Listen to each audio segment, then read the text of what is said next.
Yo, what the deal, YouTube? This your man Frank Dutch right here. I'm back at y'all with another video, man. Today we gonna be talking about drums, man. We gonna be talking about drums, and we gonna be talking about different ways to mic. Well, actually, we gonna be only talking about one way, and this is the way that I'm micing drums right here. I'm gonna show y'all how I'm doing it.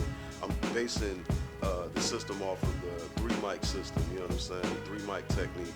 You know what I mean? How they used to do it back in the day. But I'm using something that they definitely didn't use back in the day, you know what I'm saying? Same type of concept, you feel what I'm saying? So look, without further ado, I'm gonna show y'all what I did. Let's get into it. Alright, so I bought this 3-piece drum set for my daughter. It's a pretty basic setup: kick drum, snare drum, little tom drum, and a hi-hat and a cymbal.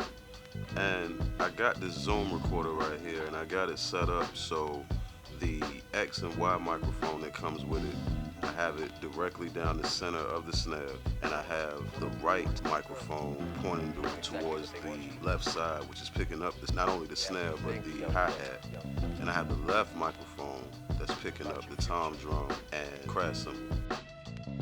So I got this kick drum pedal down here by Pearl, and I have the felt side facing the actual kick drum, and that's what's actually, you know, powering the kick.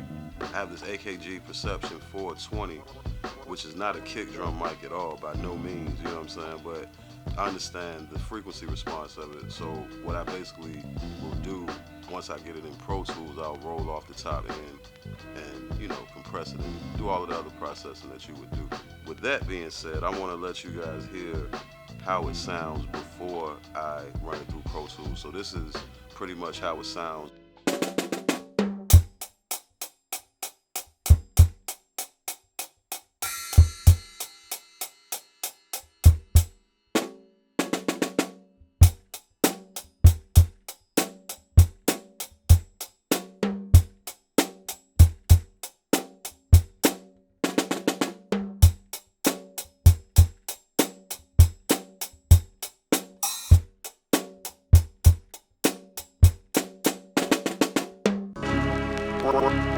Frank Dutch.